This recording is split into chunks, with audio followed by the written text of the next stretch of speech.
तो गाइस आज मैं एक्सप्लेन करूंगा हायू का फाइनल इवोल्यूशन है, जहां पर उसके 7वां और 8वां शरीर रिवॉल्व हो रहा है और वो गॉड ऑफ डिस्ट्रक्शन बनने से केवल एक ही कदम दूर है। तो गाइस अगर आपको हमारी इस वीडियो की एक्सप्लेनेशन पसंद आती है तो चैनल को लाइक सब्सक्राइब जरूर करिए। अगर आपने हमारे पिछले एपिसोड्स को मिस कर दिया है तो एक बार चैनल में जाकर या चैनल के डिस्क्रिप्शन में जाकर वहां पर चेकआउट कर सकते हैं। तो चलिए बिना किसी देरी के इस एपिसोड की स्टार्टिंग करते हैं। तो गाइस एपिसोड की स्टार्टिंग में हमें 10 सोरियन किंग्स को दिखाया जाता है, जिनमें से अब केवल 7 ही बचे होते हैं। 3 को तो शायर ने खत्म कर दिया होता है और शायर का वो कमल है डोमेर ऑफ प्यूरिफिकेशन टेक्निक आसमान में ऐसे घूम रहा होता है। यहाँ पर लॉन्ग हाउचेन ने उन बचे हुए 7 सोरियन किंग्स को ऑफर दिया था कि भाई देखो, हम तुमसे लड़ना नहीं चाहते, तुम हायू के इवोल्यूशन में बाधा मत डालो। अगर हायू का फाइनल इवोल्यूशन कंप्लीट हो जाता है तो मैं हायू को लेकर चुपचाप अपनी वापस दुनिया में चला जाऊंगा। हायू इस दुनिया में कोई भी तबाही नहीं मचाएगा, तुम लोग को भी साथ है कोई भी बुरा व्यवहार या लड़ाई झगड़ा नहीं करेगा, और ये मैं पक्का वादा करता हूँ। तभी वहां पर जो डायन किंग होता है वो लॉन्ग हाउचेन को रोकता और कहता भाई रुक जा, तू ऑस्ट्रियन ग्रीफ की तरफ से वादा करने वाला होता कौन है? अगर ऑस्ट्रियन ग्रीफ पूरी पावर्स को हासिल कर लेता है और हम जो बचे हुए उन्हें भी खत्म कर देता है, हमारी दुनिया को भी जो थोड़ी सी भी बची हुई है उसे भी खत्म कर देता है, मतलब तू किस तरह से वादा कर सकता है कि भाई ऑस्ट्रियन ग्रीफ यहाँ पर तबाही वबाही नहीं मचाएगा? तो वहां पर जो उनका मेन बॉस होता है बोन ड्रैगन किंग, वो भी कहता हाँ भाई बताओ कि किस तरह से तुम बोल सकते हो कि जो ऑस्ट्रियन ग्रीफ है वह तुम्हारी बातों को मानेगा, हम तुम्हारे वादे पर तो ऐसे विश्वास नहीं कर सकते ना। तो वहाँ पर जो लॉन्ग हाउचेन होता है वो तुरंत अपना ब्लड कॉन्ट्रैक्ट उन्हें दिखाता है। लॉन्ग हाउचेन के माथे पर ऐसे हायू का ब्लड कॉन्ट्रैक्ट वाला सिंबल दिखाई देता है। वहाँ पर बचे हुए जितने भी सोरियन किंग्स होते हैं वो यह देखकर काफी ज्यादा हिल जाते हैं और कहते हैं भाई ये कैसे हो सकता है, ऑस्ट्रियन ग्रीफ ने एक इंसान के साथ ब्लड कॉन्ट्रैक्ट किया हुआ है। वो लोग काफी ज्यादा हिले हुए थे। तो वहां पर जो बोन ड्रैगन किंग होता है वो ऑस्ट्रियन ग्रीफ के साथ लॉन्ग हाउचेन का ब्लड कॉन्ट्रैक्ट देखकर अब थोड़ा सा ना शांत हो जाता है। साथ ही साथ वो काफी ज्यादा सम्मान से बात करता और कहता है हे आदरणीय ह्यूमन किंग लॉन्ग हाउचेन, मैं आपकी बातों पर विश्वास करता हूं और चलिए आपने जो हमसे वादा किया है कि आप ऑस्ट्रियन ग्रीफ के इवोल्यूशन को कंप्लीट हो जाने के बाद आप उसे यहां पर चुपचाप लेकर चले जाएंगे और ऑस्ट्रियन ग्रीफ यहां पर कोई भी नुकसान नहीं पहुंचाएगा, तो ठीक है, हम आपका वादा का सम्मान करते हैं और हम भी पीछे हटते हैं और हम भी आपसे उम्मीद रखते हैं कि ये इवोल्यूशन कंप्लीट हो जाने के बाद आप चुपचाप ये सारे लोग यहाँ से चले जाएंगे। वहां पर लॉन्ग हाउचेन भी अब हाँ में सिर हिलाता है।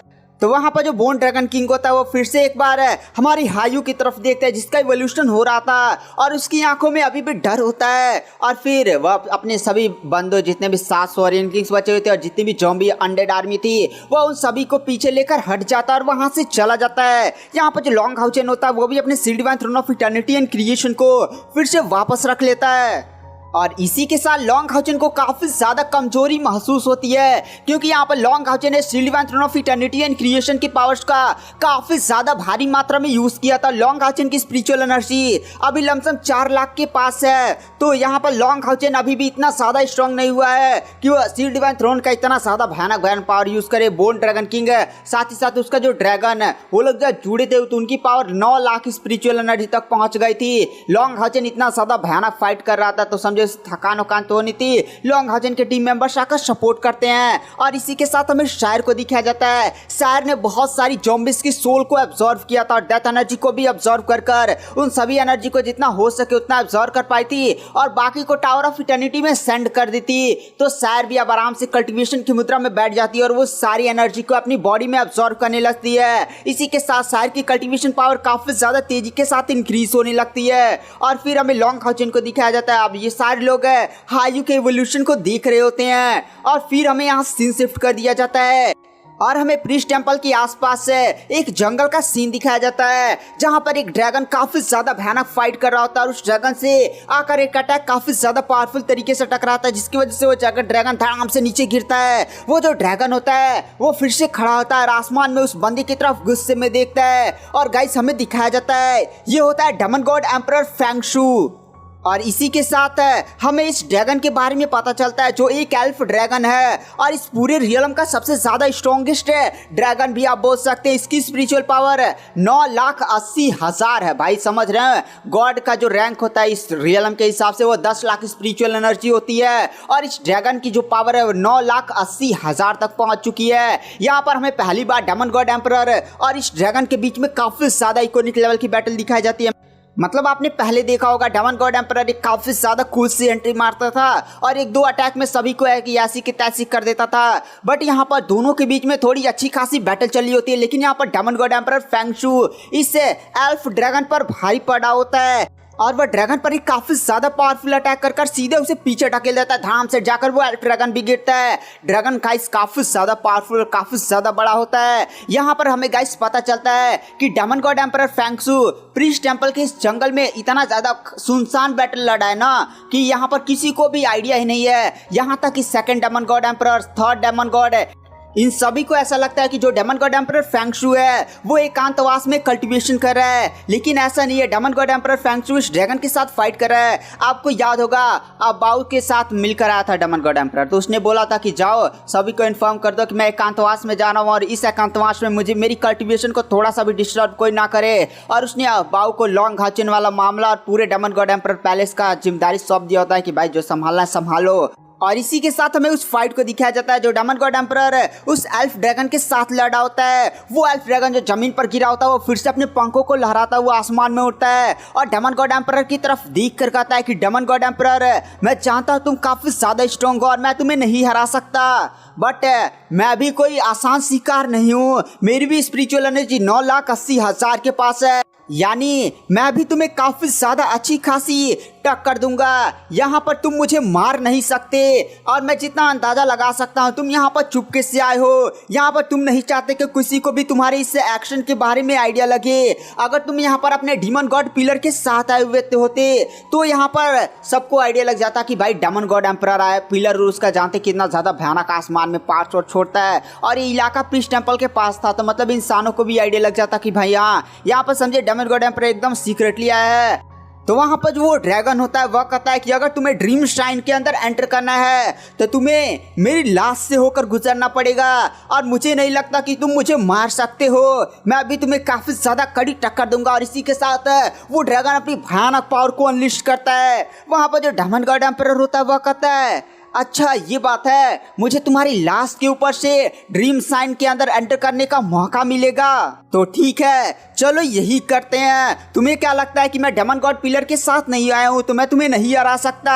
साथ ही साथ तुमने ये बात तो सही लगाया कि मैं डेमन गॉड पिलर के साथ इसलिए नहीं आया हूँ कि मैं नहीं चाहता यहाँ पर किसी को भी आइडिया लगे, दुष्ट इंसानों को भी या किसी को भी आइडिया लगे। तो चलो, और इसी के साथ डेमन गॉड एम्परर अपना हाथ ऐसे उठाता है और उसकी बॉडी से बहुत ही ज्यादा भयानक पावर्स है, एकदम खतरनाक सा ऐसे इकट्ठा होता है और उसके हाथ में इतनी ज्यादा पावरफुल बीम इकट्ठा होती है ना कि इस बात की जो बीम होती है वो सीधे उस ड्रैगन की छाती को चीर कर रख देती। मतलब ड्रैगन के अंदर ऐसे पूरा छेद हो जाता है और वो ड्रैगन अपनी बॉडी के अंदर उस छेद को देखकर काफी ज्यादा हिल जाता है। वो जो डेमन गॉड एम्परर का ये पावरफुल अटैक होता है, इसकी वजह से जो ड्रैगन होता है धाम से जाकर गिरता है। वो जो ड्रैगन होता है वो अपनी पावर्स का यूज करते हुए अपने इस छेद को भरने की कोशिश करता है जो उसकी बॉडी में हुआ था, लेकिन वो छेद एकदम बढ़ता ही जा रहा होता है। वो जो ड्रैगन होता है वो डेमन गॉड एम्परर की तरफ शौक में देखकर कहता है ये कैसे हो सकता है। और हमें डेमन गॉड एम्परर को दिखाया जाता है उसने भी जब ये अटैक इस्तेमाल किया था तो वो भी आकर जमीन पर गिरता है और वो खांसने उसने लगता है, उसके मुंह से भी खून आ जाता है। वहां पे जो डेमन गॉड एम्परर होता है उस ड्रैगन की तरफ देखकर कहता है तुम्हें क्या लगा था कि मेरी पावर्स कितनी है? चलो, तुम्हारी स्पिरिचुअल पावर 9,80,000 के आसपास है और मेरी स्पिरिचुअल पावर पहले से ही 10 लाख से भी आगे जा चुकी है, यानी मैं पहले से ही गॉड लेवल की स्पिरिचुअल एनर्जी को हासिल कर चुका हूँ। लेकिन स्पिरिचुअल एनर्जी ही गॉड लेवल तक आपको नहीं पहुँचाती, उसके लिए चाहिए होता है आपको गॉड बॉडी, और गॉड बॉडी के अंदर मतलब तभी ना वो गॉड लेवल के ऊपर भी अपनी स्पिरिचुअल पावर को कल्टीवेट कर पाएगा। अगर मुझे यहाँ पर ये अचीव नहीं होता है तो मुझे ये जो कष्ट हो रहा है देख रहे हो, मैं भी जब अपनी 10 लाख स्पिरिचुअल एनर्जी से ज़्यादा पावर्स का यूज़ करता हूँ तो मुझे इस रियलम द्वारा कष्ट प्रोवाइड किया जाता है, मुझे काफ़ी ज़्यादा दर्द होता है और इसी दर्द के छुटकारे के लिए मुझे चाहिए कुछ ऐसी चीज़ें जिसकी वजह से मैं गॉड बन पाऊँ। यानी गाइस सीधे कहने का ये मतलब है कि जो डेमन गॉड एम्परर है वो उसकी स्पिरिचुअल पावर पहले से गॉड रियलम में एंटर कर चुकी है, बट उसकी जो बॉडी है ना वो गॉड लेवल तक नहीं, ये इस रियलम का ये नियम है कि अगर आपको गॉड बनना है तो आपको किसी गॉड की विरासत चाहिए होगी और ऐसी टाइप की चीजें। लेकिन यहाँ पर डेमन गॉड एम्परर इस क्राइटेरिया को पूरा नहीं कर पाया है। तो डेमन गॉड एम्परर की पावर्स तो पहले ही गॉड रियलम में एंटर कर चुकी है, लेकिन जब वो उस पावर्स का यूज करता है तो उसे काफी ज्यादा कष्ट महसूस होता है। देखा भी ने उसने ड्रैगन को किल किया तो उसे काफी ज्यादा खून उनकी उल्टी आ गई। यही पेन डेमन गॉड एम्परर को हो रहा है। इसी पेन का वह कुछ उपाय ढूंढा है और इसी उपाय को ड्रीम शाइन में ढूंढने के लिए आया है। यहाँ पर ये जो ड्रैगन होता है वो भी डेमन गॉड एम्परर की बात सुनकर काफी ज्यादा हिल जाता है। वह मतलब उसकी एकदम छेद हो चुका था, वो छेद बढ़ता बढ़ता जाता है और वो ड्रैगन वहीं पर खत्म हो जाता है। और ड्रैगन के लास्ट वर्ड ये होते हैं कि गॉड ऑफ नेचर, मैं आपके ड्रीम शाइन को प्रोटेक्ट करने में असमर्थ रहा, मुझे माफ कर दीजिएगा। और इसी के साथ वो ड्रैगन भी वहीं पर खत्म हो जाता है। और फिर गाइस हमें यहाँ सीन शिफ्ट कर दिया जाता है और हायू के इवोल्यूशन को सीन दिखाया जाता है, जहां पर अब टोटल 10 दिन हो चुके होते हैं और हायू की बॉडी से काफी ज्यादा भयानक भयानक आभाएं निकल रही होती है। यानी हायू अब एकदम फाइनल पड़ाव पर होता है। उससे पहले में सैर की तरफ दिखाया जाता है। सैर भी आप देख रहे थे टावर ऑफ इटर्निटी से वो सारी पावर्स को एब्जॉर्व कर रही थी। तो यहाँ पर सैर की पावर भी खतरनाक तरीके से बढ़ी होती है। अब सैर की कल्टिवेशन है 4.5 लाख स्पिरिचुअल एनर्जी, यानी लेवल 9 स्टेज 4 के भी पार जा चुकी है। कैसे एकदम करेक्ट बताऊं तो 4,80,000 यही है सैर की स्पिरिचुअल एनर्जी। यहाँ पर सैर भी अपनी आंखें खोलती है। लॉन्ग हाउचन भी उसके पास आता है, टीममेट्स भी उसके पास आते हैं, सैर को बधाई देते हैं क्योंकि गाइस अब सैर इस ग्रुप की सबसे ज्यादा स्ट्रॉन्गेस्ट कल्टिवेटर बन चुकी थी। हाँ, यहाँ पर लॉन्ग हाउचन की स्पिरिचुअल एनर्जी लमसम 4 लाख थी और सैर की 4,80,000 और लॉन्ग हाउचन के पास shield and throne of eternity and creation. तो क्या हुआ, सैर के पास उसका वो खतरनाक सा कटाना है, साथ ही साथ टावर ऑफ इटर्निटी है। भाई अब चाहे तो लॉन्ग हाउचन से भी एकदम टक्कर से टक्कर लॉन्ग हाउचन को हरा भी सकती है। यहाँ पर लॉन्ग हाउचन भी बधाई उधाई देता है। तो वहाँ पर सैर पूछती है, अच्छा लॉन्ग हाउचन हायू का क्या सीन चल रहा है? तो वहाँ पर लॉन्ग हाउचन बताता है कि शायद यहाँ पर जो हायू है एकदम फाइनल पड़ाव पर पहुंच चुका है। और इसी के साथ वो लोग जाकर फिर से हायू को देखते हैं और कुछ टाइम बाद अचानक से हायू का जो ब्लड कॉन्ट्रैक्ट मार्क होता है वो चमकने लगता है और लॉन्ग हाउचन भी उड़ता हुआ सीधे हायू के पास चला जाता है। लॉन्ग हाउचन की बॉडी से काफी ज्यादा भयानक है, वो बैगनी कलर की आवाज फूटने लगती है और ये सब लॉन्ग हाउचन की बॉडी अपनी आप कर रही होती है। लॉन्ग हाउचन भी महसूस करता है कि उसकी स्पिरिचुअल पावर बढ़ने लगी है और हमें दिखाया जाता है गाइस यहाँ पर काफी ज्यादा खतरनाक तरीके से लॉन्ग हाउचन की पावर बढ़ती है। और हायू का जब ये फाइनल इवोल्यूशन होता है तो वहाँ पर कई सारे ऐसे डायमेंशन ओपन हो जाते हैं और उसके अंदर से बहुत सारे ऐसे अजीब से ना यूनिकॉर्न नियर घोड़े आते हैं। यूनिकॉर्न नहीं होते हैं, ये ब्लैक होते हैं और उनके अंदर काफी ज्यादा भयानक डिस्ट्रक्शन की पावर भरी होती है। और ये हायू के आसपास ऐसे गोल गोल लॉन्ग हाउचन हाई पे गोल गोल घूमते हैं और फिर वो लोग सैर के आसपास भी घूमते हैं क्योंकि सैर के पास भी गॉड ऑफ डेथ की पावर होती है। वो नहीं, सैर के पास प्यूरिफिकेशन की भी पावर है, इसलिए वो लोग भी सैर का चक्कर लगाते हैं। और ये सारे घोड़े वो जो अंडा नियर होता है हायू का उसके अंदर चल जाते हैं और काफी ज्यादा हायू का वहाँ पर कूल से ना अब 7वां और 8वां सर का एकदम खतरनाक सा एंट्री होता है। भाई ये पूरी दुनिया कांपने लगती है, खतरनाक सी एकदम भयानक आवाज़ें बढ़ती हैं। मतलब हायू का जब 7वां और 8वां सिर निकलते हैं तो क्या ही सीन होता है। और इसी के साथ हायू का 7वां और 8वां सिर बाहर निकलता है। हायू वहाँ पर काफी ज्यादा कूल से मतलब इतना ज्यादा बड़ा हो जाता है।